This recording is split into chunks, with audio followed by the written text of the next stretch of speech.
O te whaatalo whātu I lau whaafonga anga I le nei fo I tae au, usi mai le whaafonga o tala lau Radio Samoa. Te ena le minista o tupe whaamatalanga, o le vave vavae ese mai o le whaapiliona na fofonga mai ana nafi. O se ata leo le tele o tupe mau.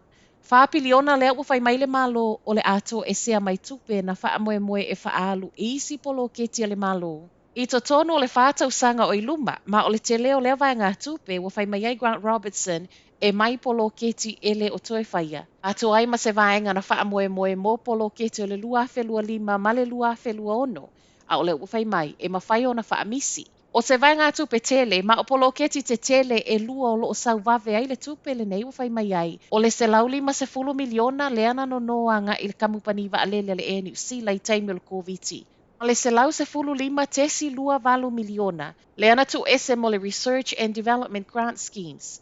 Ta utino fo ele minister, o le afo iwa toe sau I tonu ma le lua se lau tolu se fulu wono miliona, mai le Climate Emergency Response Fund.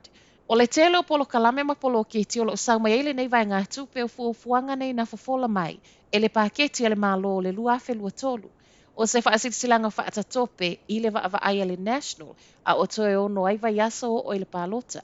A o te enai le minister, o se toe whaatulangana wai loa ai le tele o tupe mau, mai polo keti e mawhaiona le whaia, wa whai mai ai foi e le ai se tupe o lea whaapiliona o toe whaalu I whainga whaatosino le palota, ma e lea a fia I mga luenga tangata ngā lulue wa tā ua o frontline workers.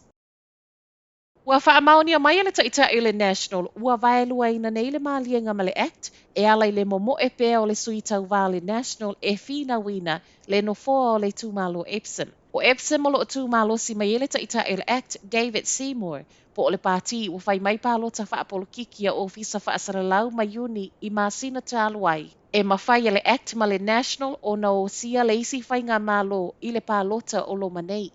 A o mai whaatasila le Act ma le National e le o tu uai e Christopher Luxon le avanoa. E le momo e aise sui o le National mai Epsom. O le sui o le National o toi whaasauni o Paul Goldsmith po o ia le ana malo ai David Seymour I le pālota o le lua whelua se fulu. E whai lava si mawalalo le whaatulangana o New Zealand whaatusa e isi atunu o le OECD po o le Organisation for Economic Cooperation and Development. O le ua whaatalo sanga se tasi o kulupu o lo tutu malosi mo ngase wa mawel kanesa, ma isi ngase tu ngā. A ngā I pāti whaapolokiki e whaalua ina tupe o lo ave ma le whamek. E le mai tau o le kulupu le nei wa tā ua le Patient Voice Aotearoa, e na o New Zealand le atunuu. E iaila na lisi whaatalitali mo vai la au o lo o mo o mia le whaatupe, o na e le o whaatupe ina le whamek. Ma ua whai mai eile sui al kulupu wa tatau na ave se isi wha se lau miliona, wha au popo I le tausanga nga I le whamek. O se luma foi le whaatulangana o New Zealand le olo o tuhu mai ai, I le lona tolu se fulu ma le lua, o le tolu se fulu lua o atunuu. Pei tae se whina wele o wha maonia le minister o le soifua maloloina, Dr. Aisha Verrill, e pe ona ia sauno ai, e le o iaini wha maunga, e lango ai le whinau.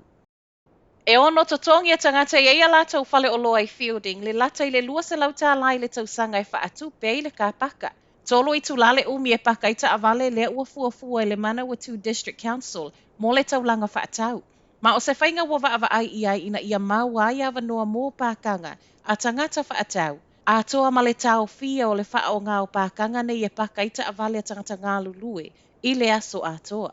O se whainga ele o whaingo fia ele toa tele o pisinisi, o lo ele taulanga whaatau o fielding. O le poa nā nei e whailo I ele council, ma toi tala noa le nei fuanga. Tala fia ai le whai mai o le a whaia sensors e lo ai le umi o le taimi e paka I le ta avale, a toa matangata tusi paka. O lo pipi I mai ei fo I male ono totongi e pisinisi nei, le whaatu peina o le nei fuanga.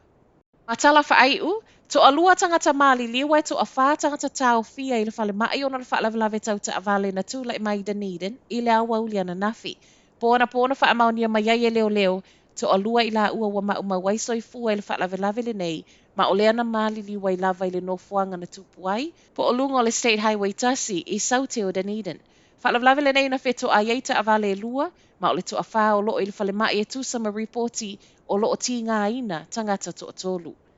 Telephone ala Radio Samoa, Manuel Taiao.